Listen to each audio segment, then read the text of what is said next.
We are talking about self-talk. How do you talk to yourself? Are you even aware of what you are telling yourself? Is your self-talk kind until you make a mistake? Learn tips to change the way you speak to yourself as we begin our month focusing on love. Does your clutter own you? On Clear Your Clutter Inside and Out, we'll teach you how to become aware of your clutter along with action steps to declutter and create the life you desire. Come on, let's get started. Today's episode was inspired because I used to speak really horribly to myself. I would berate myself when I would make a mistake.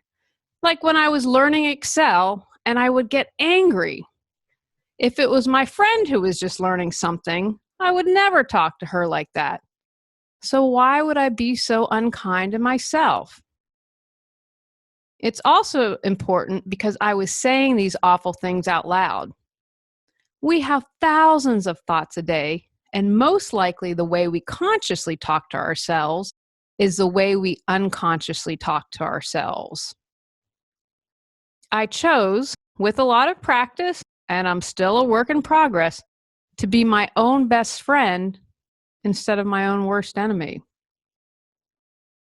For most of us, the pattern of self-talk we've developed is negative. When we're kids, we soak up stuff like sponges.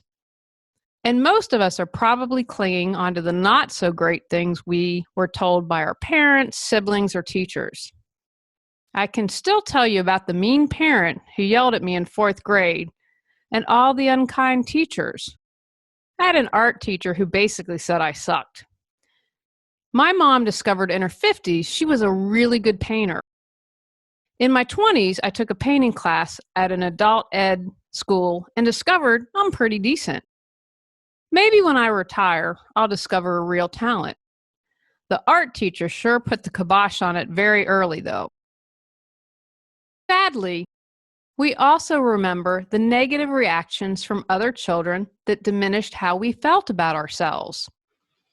I was dumped by friends when transitioning to junior high from elementary school. I have to include on a side note, my father, Big J, once said to me, it was one of the best things that ever happened to me because it forced me to make new friends. And the people that dumped me weren't kind people, and ultimately, I knew that that wasn't who I wanted to hang out with. That's a great example of finding the golden nugget. If we haven't cut the cord or resolved these messages, they've played subconsciously and consciously over and over and over in our minds, adding to feelings of anger, fear, guilt, and hopelessness. I want to be very clear about something. Talking kindly to yourself is not lying to yourself. Positive self-talk is about recognizing the truth in situations and in yourself. How to create positive self-talk. I know I sound like a broken record, but the first thing is awareness. How can you take action if you don't know what you need to change?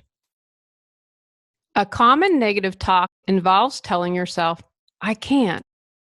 One of the things that my brother does, which I think is awesome, is he does not let my nieces or my nephew say they can't.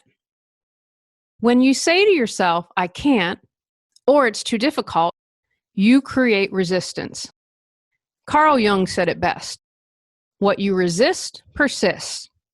This thought can prevent you from achieving what you would like to do.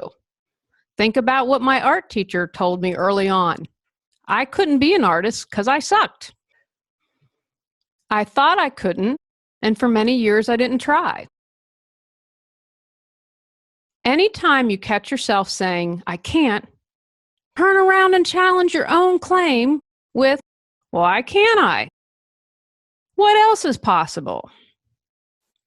When I was doing research, I had to laugh because someone else wrote about saying cancel, cancel whenever they said something that wasn't positive. I view it as telling the universe to cancel that thought because what we put out there, we get back.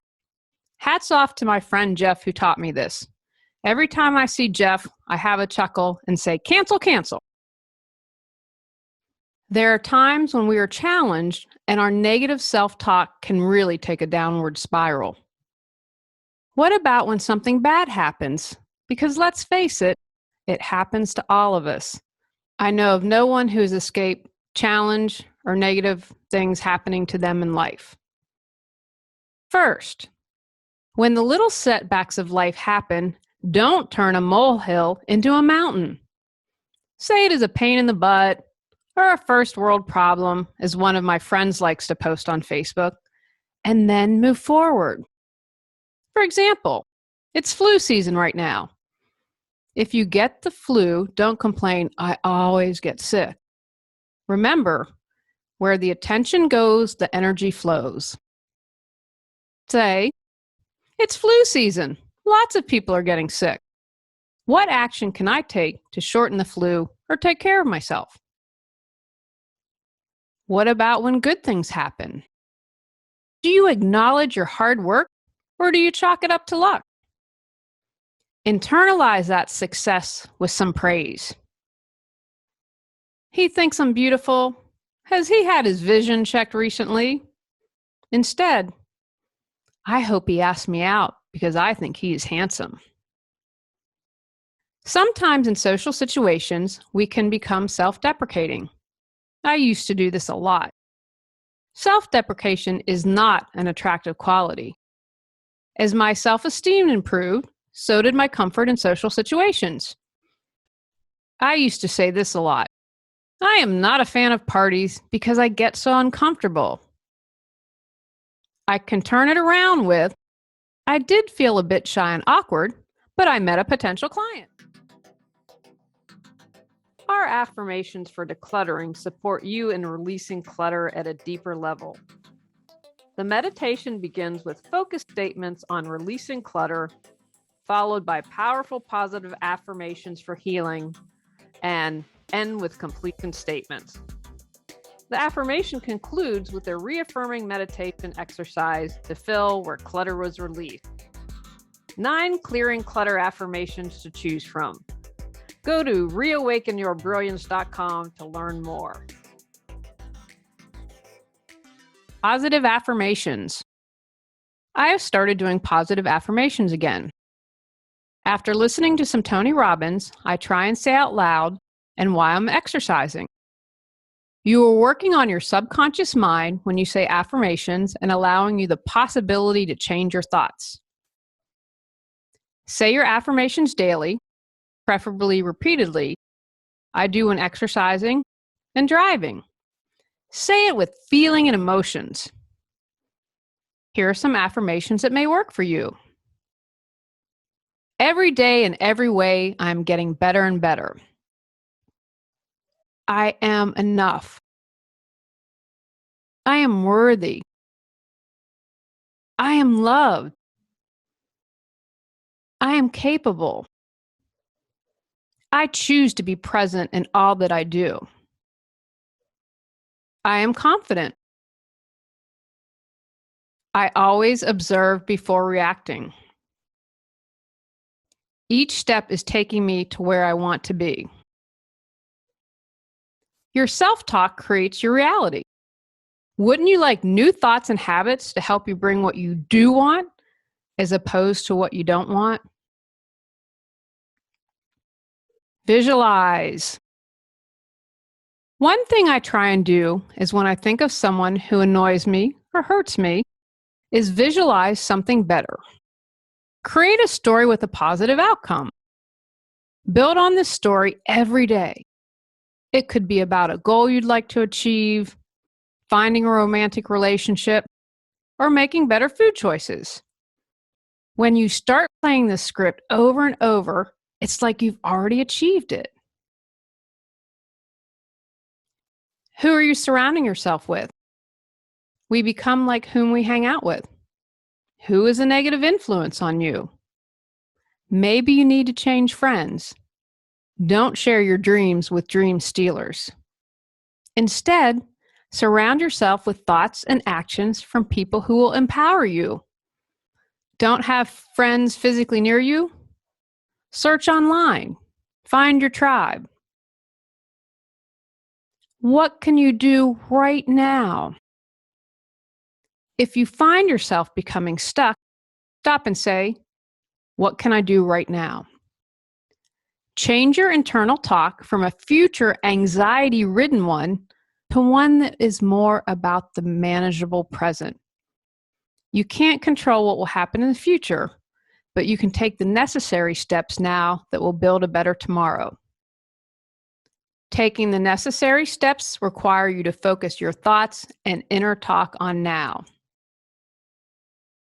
Confront your fears. Ask yourself, what am I afraid of? What can be the worst thing that can happen? Take a step-by-step approach in breaking down your fears and see it if there is any way around looking at things more positively.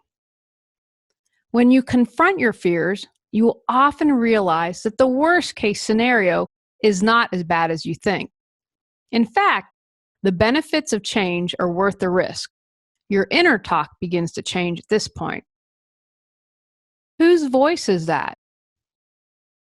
Most often, it's not our voice, as I talked about earlier. Write down some of your negative messages.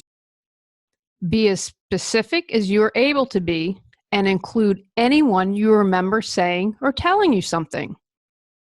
Next, counteract those negative messages with positive truths in your life.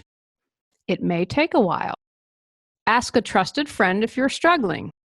For every negative message, there is a positive truth. You may have had a negative message that replays in your head every time you make a mistake. I learned that someone I knew from high school was told as a child over and over by her mother that she would never amount to anything.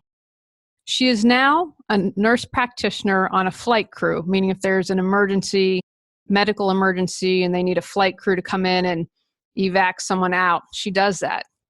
She obviously overcame the negative message her mother told her. If you do this when you make a mistake, and remember, all of us are going to make mistakes, override that message. Remember, you have a choice to do all of this. I choose to accept and grow from my mistake. Or, as I learn from my mistakes, I'm becoming a better person. Mistakes then can become opportunities to replace negative views of who you are with positive options. Focus on the good stuff. It is much easier to have a positive self-talk if you focus on the good stuff in life rather than all the bad stuff. Life consists of ups and downs, and the good times are forged through the bad. I had a therapist once say to me, it's about learning to ride the waves, because we're all going to have waves in our life. Can you navigate it on your surfboard, or do you crash on the beach? Learn how to ride the waves. Choose to fill your mind with positive images and thoughts. Make it a conscious habit. Simply bring your mind back every time it goes astray in its thoughts. Be grateful for what you have presently. Your self-talk will also change to be in alignment with one of joy. Like when someone mean pops in my head, I bring it back to another thought. Keep at it. Like anything, it takes time. You have to build those positive self-talk muscles. They aren't going to appear overnight. No, you can change your thoughts. Yes, you'll have off days, but you get right back up on the saddle. Take actions. Become aware of how you talk to yourself. Is it loving and encouraging or harsh and critical? Create affirmations you can say daily. Visualize achieving your dreams and goals. Examine your relationships. What steps can you take if you have negative relationships? Focus on the good stuff. Keep on keeping on. You can do it. On our next episode, we're talking about receiving. Go out, clear the clutter to create the life you choose, deserve, and desire. Clearing your clutter allows you to share your gifts with the world. Get your free self-assessment to discover your clutter priority at reawakenyourbrilliance.com.